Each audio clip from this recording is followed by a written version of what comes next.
I've got two first timers on Healthcare Unfiltered today, and I don't know if they play their cards right. I'm going to invite them again because the topic that we're going to talk about is an important topic, and I am going to challenge these two amazing researchers, investigators, physicians, and controversial authors of a topic on alcohol and cancer.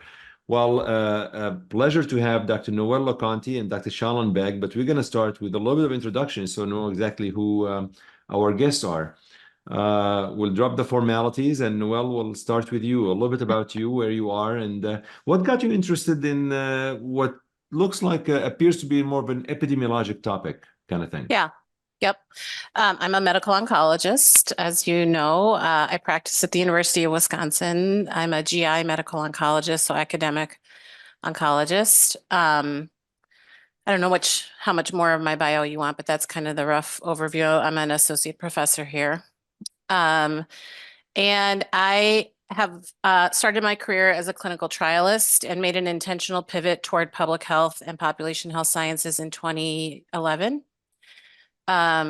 Just was a better fit for my strengths and my interests. And so that spans the whole spectrum of cancer control, but cancer prevention is a big part of public health. And that's how I got into alcohol, because 5 of the 7 alcohol-associated cancers are GI cancers. Amazing. Actually, that's a very, very, very interesting story, and we'll dig deep into this. Shallon, a little bit about you. Yeah, I am also a GI medical oncologist, and um, again started my career as a clinical trialist, and I've been really interested in the intersection of health information technology and clinical research. And when I think about clinical trial design and clinical trial execution, we think a lot about social determinants of health and different aspects that impact who ends up coming on our trials, and I always felt that alcohol is one aspect that probably hasn't been as formally studied as tobacco has for the longest time. And this specific piece that I think piqued your interest, Chadi, was a conversation that Noelle and I had around the acceptance of various carcinogens, and then led to alcohol consumption. And we had a great time sort of pitching ideas and using our scientific analysis and clinical trial brains to tackle this specific question. So we got data. That's wonderful. But Noelle, I'm going to start with just something very, very basic because I'd like to understand from you, and I'm sure a lot of my viewers and listeners would like to understand from you. As a scientist, how are you able to separate causation from association? There's one thing that's different when you say, for example, in general principles, alcohol causes cancer versus it's just simply, I don't know, it's associated with cancer because there are so many other factors. When you try to critically appraise the evidence, are there specific ways that you evaluate to be able to separate this? Yeah, it's very interesting in the alcohol space because, as most clinicians know, the gold standard is a randomized control trial. And one was attempted in alcohol. It's called the MACH trial, MACH, and was shut down because of undue influence from the alcohol industry. That's basically what happened. I'm happy to go into more details. So suffice to say, we will never have a randomized trial likely in the United States where we randomize half the participants to a serving of alcohol a day or whatever, and half to not. So that leaves us with 2 pieces of data. One is that alcohol is metabolized into acetaldehyde, which has been a long-standing class 1 carcinogen. That is not an unknown piece of information. So that is similar to things like HPV, UV light, tobacco, cigarette smoking. So not controversial, I would say. Very solid ground we stand on there. And then we use epidemiologic data to look at dose effect. So do people who drink more have higher rates of cancers, the associated cancers? Indeed, they do. Do people who drink less have less of those? Yes. And then we look at things like retrospectively, when people are diagnosed with cancer, we ask them about alcohol consumption. So I know that a lot of the arguments in nutritional epidemiology are what you stated, which is we'll never know for sure. You can't prove it beyond, any doubt, which sure, but I don't know that we can for anything with cancer. It's all about risk. And for sure, people that consume alcohol above recommended amounts have higher rates of certain cancers. So that's briefly how we come to make this conclusion. Great, and actually very concise way of explaining this. And I mean, and Shaalan, I mean, in everything that we do, it's almost like, is something causing net positive or negative? I mean, for God's sake, I mean, you're going to give, let's say, FOLFOX adjuvant therapy. Well, we know it's not going to help everyone. So you're treating how many people to cure, I don't know, 5%, 10%. So it's like net positive, net negative. Listening to Noelle, what she's saying is there's enough evidence that it's actually net harm. Yeah, and somehow I feel that that's not part of the natural discourse around alcohol, both in amongst the general population, but more importantly, not even amongst medical professionals, which just blows my mind. And it smells a lot like the discussions that were happening around tobacco use in the 60s and 70s, when folks were like, well, there isn't enough data, let's wait for data. And then decades sort of pass, waiting for this quote unquote data to come through. And that the social acceptance mirrored the data to some point, but it was really driving these hard points around what data we do have, and are there methodologic correlations that we can make, and what exactly is the benefit that someone is gaining from a specific exposure? What is the benefit that someone is gaining for that potential risk? And we don't want to, we want to be careful in not condemning, any kind of treatment modality or risk factor prematurely, but at the same time, it depends on how beneficial a certain element is, which balances the perspective on the other side. But Noel, like when I think about Mhm. tobacco, let's say just right. I mean, again, it's indisputable the Mhm. tobacco and cancer, but it's Mhm. also kind of dose dependent. Like like I think if you smoke one cigarette a day, Mhm. probably you're not going to get tobacco associated cancer. Maybe you would, but most likely not. So Mhm. is it the same in alcohol? I mean, you have like glass of wine a week or two glasses of wine. I mean, do we know a minimum or maximum that you can counsel your patients and say, do not exceed X, Y? Yeah. And those nutritional guidelines get reviewed every couple of years, and another review is coming up in 2024. So that's something to keep our eyes on. Yeah, there are guidelines. It's up to 1 serving a day for females and up to 2 servings a day for males. And I think from a cancer risk perspective, best not to drink, but I understand that people don't make all their decisions based solely on cancer risk diet. I mean, if that were the situation, we'd all be eating lots of fruits and veggies and no red meats and no alcohol. But for overall health, the guidelines currently are up to 1 per day for women, up to 2 per day per men, and you can't batch it. So you can't not drink Monday to Friday to have 6 on Saturday kind of thing. But is it like drinks differ? So you've got Right, wine, beer, right, whiskey. Like, how do you tell me right. about that? Yeah, it's 1 bottle of beer. Microbrews and like malted beverages, it's a lower volume than that, but roughly 1 bottle of beer, 5-ounce pour of wine, which I would encourage people to actually pour out 5 ounces. It's surprisingly less than you'd think. It's certainly not a lot of restaurant glass of wine, which can sometimes be 2 or more servings, or 1 shot of hard liquor. And again, most mixed drinks have more than 1 shot in them. So it's all about people knowing exactly what they're drinking. So the evidence, Shalon, I mean, from a clinical standpoint, I mean, again, dumb it down a little bit for me. What is the evidence that if I take 2 drinks versus one, I'm gonna get cancer? Yeah, so I And think which cancers? Maybe we can list the cancers. yeah, the most comprehensive document that summarizes all of this is Noelle's authored document, the 2017 guidelines from Yeah, ASCO I just read in it the was space. downloaded. My gosh, Noel, over 3 million Yeah. Holy, I I mean, think it is the congrats. most downloaded document on JCO, or at least it was the last time I looked, I which is mean, interesting. yeah, I mean, just for listeners, frankly, this is a paper was a policy from ASCO 2017, downloaded 3.2 million downloads. I told you I'm Yeah, better at public health than I am at clinical trials.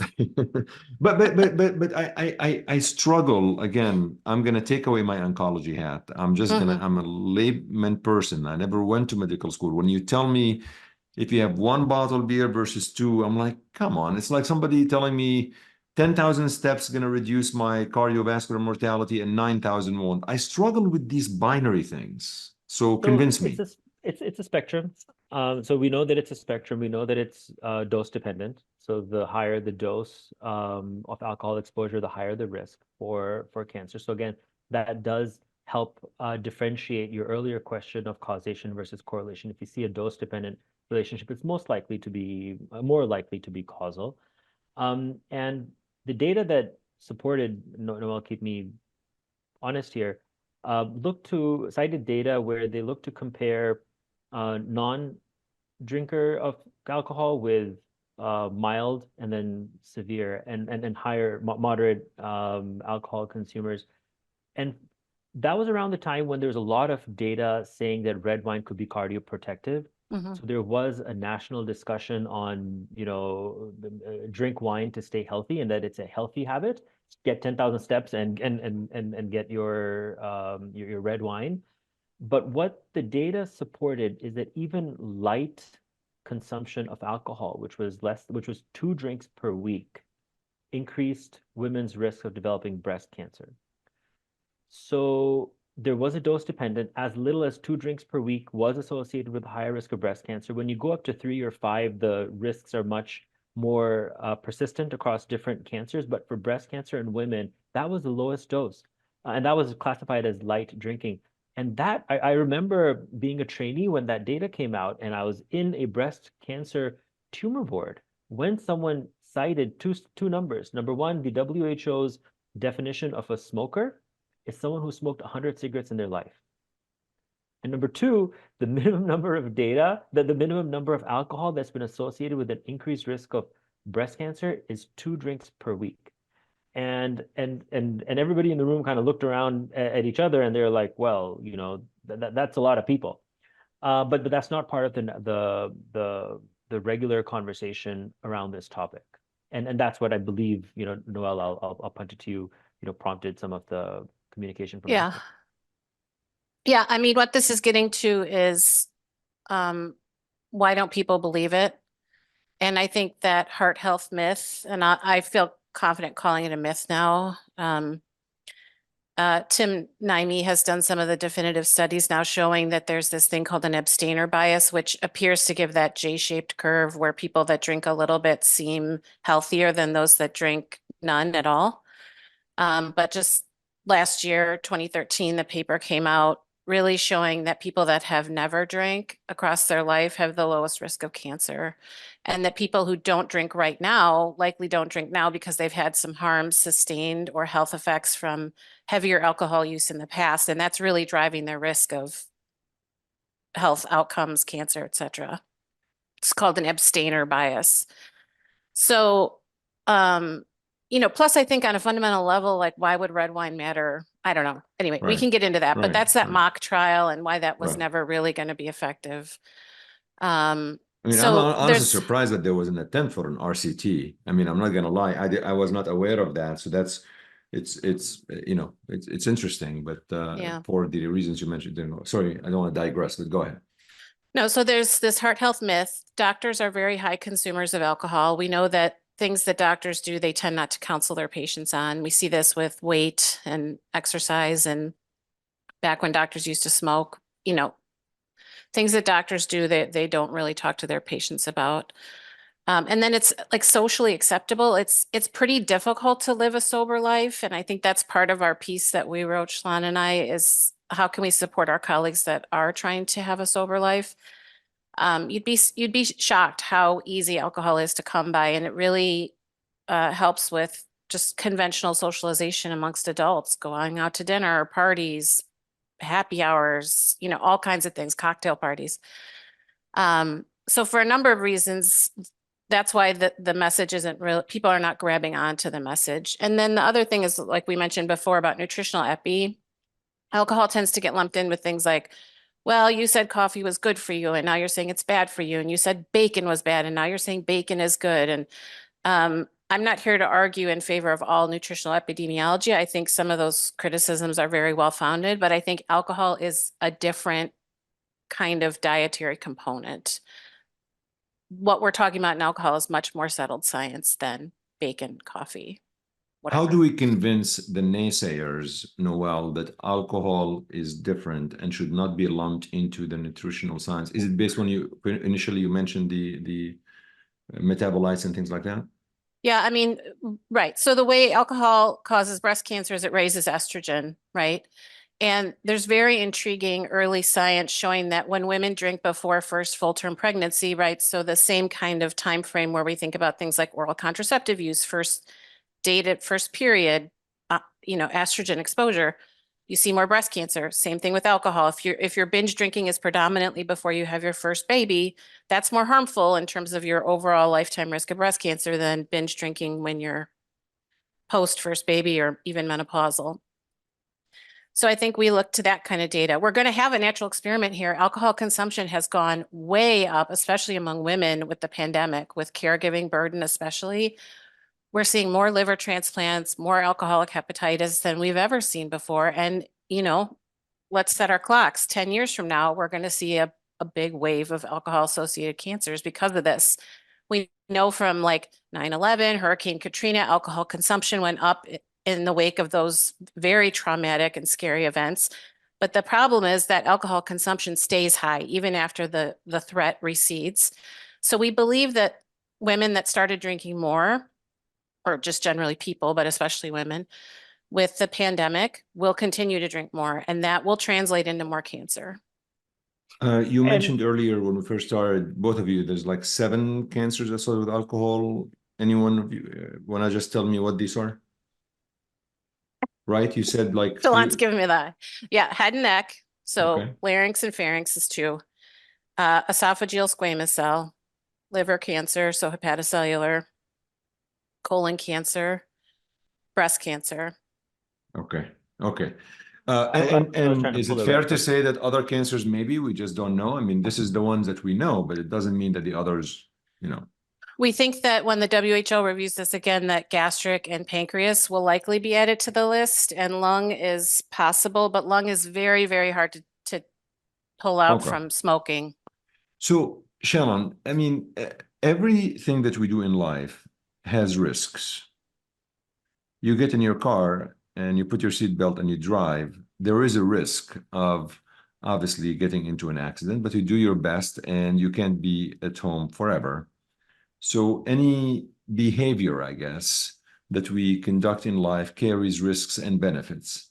There are people that are going to tell you, I understand that alcohol is not really great for me. I'm not going drunk. I'm not driving drunk. It does improve my quality of life. I enjoy having a couple of drinks with dinner or with my friends. So how do you reconcile the fact that lots of these studies and possibly are not really looking at quality of life? Because the three of us argue and have argued in many platforms the importance of quality of life. I guess we can make this argument for smoking, so I'm probably biting my own tongue right now. But yeah, I'm not going to retract that question. So go ahead, answer me. Yeah, so I'll try to tackle it in a couple of ways. So you mentioned putting your seatbelt on and driving. You're more likely to put your seatbelt on if everyone else in the car has their seatbelt on. And seatbelt doesn't prevent all damage from an accident, and seatbelts can cause certain damages if someone gets in an accident with a seatbelt. There are certain injuries that are more likely to happen if you have a seatbelt on versus not, like neck injuries. So my perspective is I just don't think that this conversation will move forward with just data alone. Noelle has summarized the data. The data is there. It's unlikely to change for the next many years.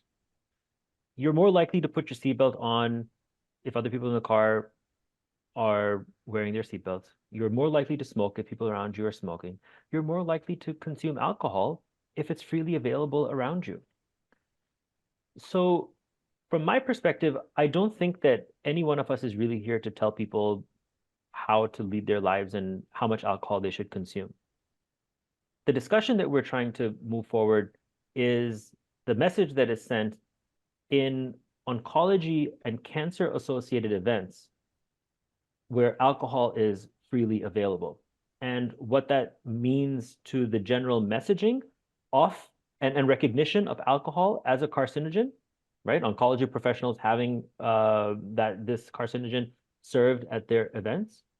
What is the health effects of the health practitioners or the attendees of the conference who are taking part in alcohol consumption, and then when they leave that conference, how that impacts their thinking and their messaging to themselves, their family members, and their patients, because they just came from an event where alcohol was freely available, and that does have effects on how it's perceived consciously or subconsciously in our natural discourse as well. So, Noelle, there's a couple of things. You are an expert in population health. And obviously, I mean, the notion that alcohol could increase many cancers, and probably we'll find out more, has its implications. I mean, you can't smoke today indoors. You can't even smoke in bars. You can't smoke in restaurants. You can smoke in buildings. You're still free to smoke, knowing the risks. And obviously, there are warning labels and things like that. But the smokers, they have to go the extra mile to be able to consume tobacco. So are you suggesting, directly or indirectly, that from a population health perspective, we need to close the bars? We need to make sure that there is no alcohol served in restaurants. We need to, because, I mean, you just mentioned to me, in 10 years from now, we probably could have an epidemic of certain cancers amongst women and potentially men as well.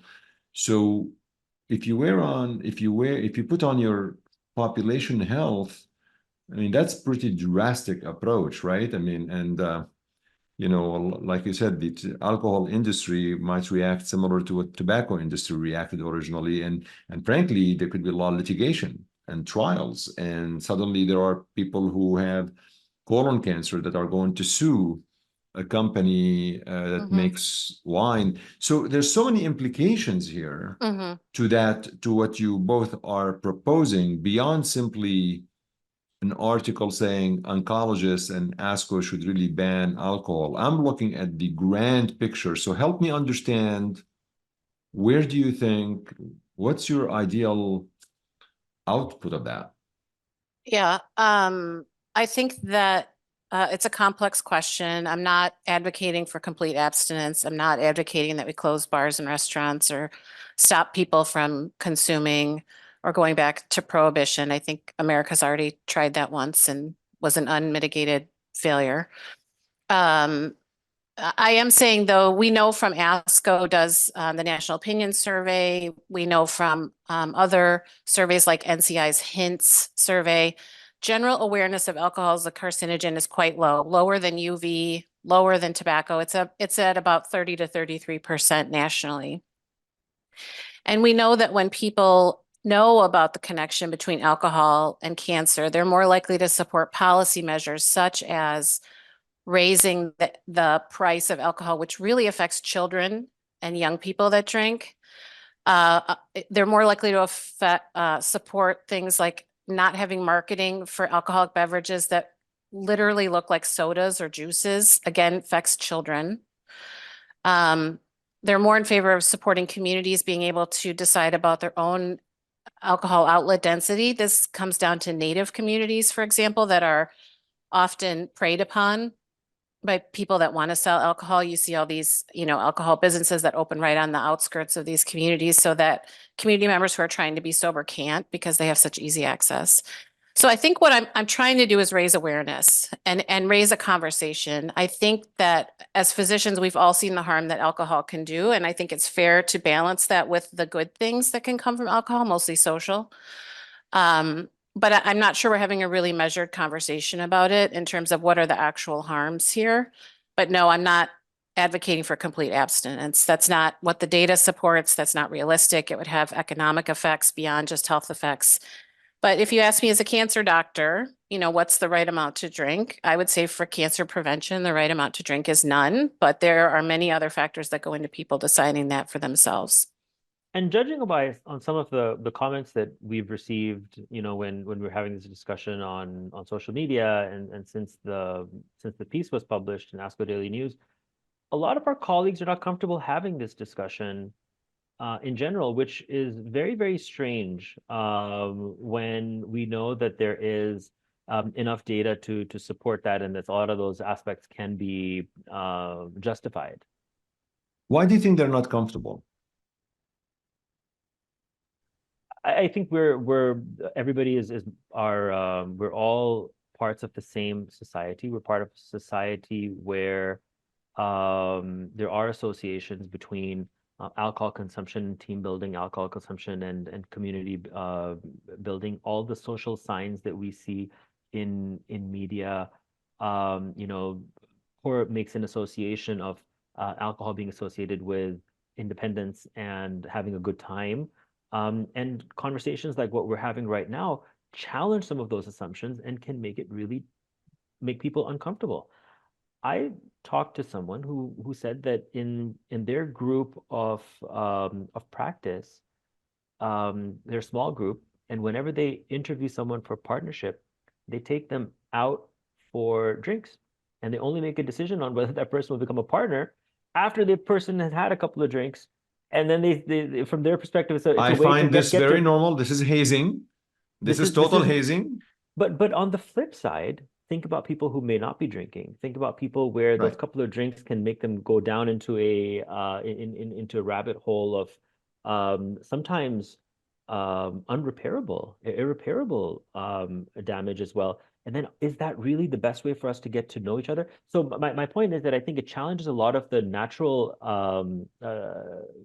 conversations that we have, and Right. and I don't think any of us are really comfortable feeling that way. So Noelle, I mean, you're first author on this policy statement from 2017 that was downloaded over 3 million times, and you're continue to be involved, and there's another policy statement or paper coming out, all of that thing. Why can't ASCO say we will no longer serve alcohol at ASCO events? It's an ASCO policy statement. They could. So why not? I don't know. You should ask them. Probably because people, I mean, I have not asked ASCO specifically, but there has been conversations around why is alcohol served at cancer fundraising events. And so I've Right. spoken to development people about this. I'm not saying that's ASCO's sole motivation here, but they do some fundraising at their annual meeting. Yeah, I mean, the Conquer Cancer Foundation, it's an event I attended last year. It's serves Right. alcohol. Right. I know the conversation from development people is just that alcohol helps people to donate more. Right. It very much affects how successful they are. So it is a complicated decision. I think what Shaalan and I were arguing was, can we not serve it at the annual meeting? We're not saying never. We're just saying, can we open up a conversation about this? Because it would send a really strong statement, I think, to say the oncology meeting is not serving alcohol. In fact, I think oncologists would pay attention to that. Noelle, what has been the reaction to like as you talk to people, not patients, your colleagues, your friends, your nurses, people that you talk to when you discuss this, as well as the ASCO Post paper, which a lot of people read. What have you seen the reaction? Shaalan shared with us one of the reactions he got. How about you? I mean, most people either ignore it, I would say, or they call me, the buzzkill. Buzzkill. Literally, yeah. I've had very senior oncologists come up to me and tell me they don't like my paper because they don't like the message. And then I've had a handful of people in recovery mostly who have said thank you. I think that people in public health that do alcohol work, which previously had been mostly around things like drunk driving, sexual assault, are appreciative of this conversation because for right or wrong, people have, I think, a bit of an overblown concern about cancer sometimes that can drive behavior much more strongly than concern about drunk driving or sexual assault. So I think from the public health side, people are very happy to have this conversation, but I think amongst oncologists, maybe not as much. Shaalan, you're more active on Twitter than Noelle, although I have to, I mean, you're a little bit more visible on Twitter. Have you seen any specific reaction, lashback on Twitter? Yeah, people equate having a conversation on alcohol consumption at conferences with prohibition. Or they feel like we're going to go after every known carcinogen and ban, um, you know, start picking away at all the fun things that someone can have at a conference, which of course isn't what the message in the ASCO Daily News piece was. It was more to think about where not just on oncology conferences, but also cancer centers and hospital centers are allocating their money. So they're literally allocating their cash to disseminate a potential carcinogen amongst people who are attending their conferences, and that's really the discussion that we're looking to start thinking. Like, is that really judicious use of an organization's dollars?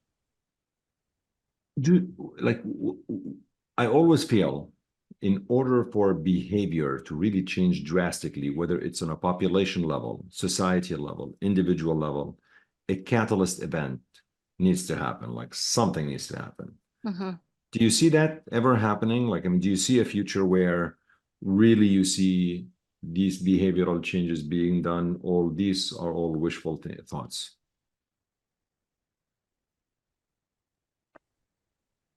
I think Uh, seeing professional organizations taking a stand on this topic can be that event. And ASCO was on the right path with the ASCO position statement in 2017. Just requires more action from the community in general to weigh in on this, and that can start impacting perceptions.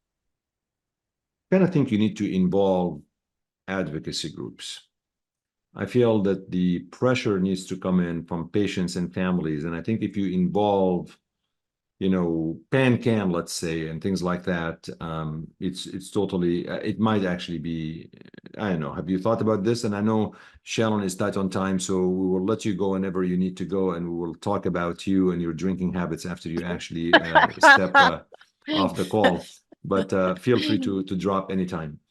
But Noelle, like, have you reached out to advocacy groups, and there are a lot of these support groups? Possibly you could get them on your side.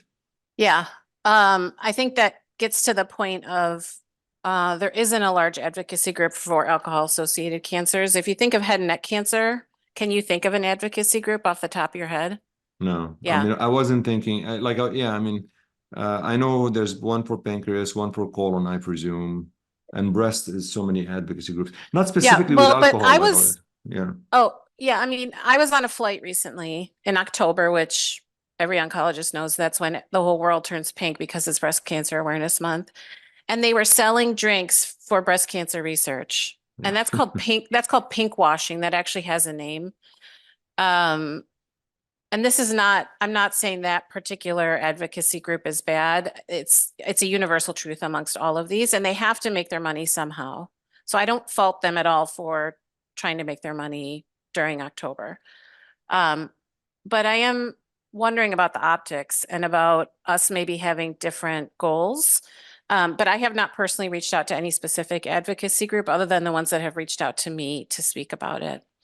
Um, I was yeah, really intrigued by your statement earlier about we are living a natural experiment. And we've seen that movie before. I mean, we know, for example, that there's, in Asian countries where there's more tobacco use, there's, for example, certain cancers there. I mean, so we have seen that.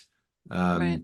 And we are either are not learning, or I still think we are not buying into the evidence. Like, I Right. think So I tend to agree with Shaalan. I think if the society is coming strong about doing something, it will raise awareness right away.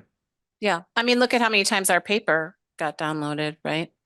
Yeah. Yeah. I mean, it's an No, interesting topic, and I think have you thought about involving media personalities, celebrities, to the degree that they may be interested in that? I have not. I wouldn't even know who to reach out to, though. Who would I? Yeah, I mean, I wouldn't know either. I just I think some of this might require leveraging the ASCO Public Relations Office, for example. Yeah.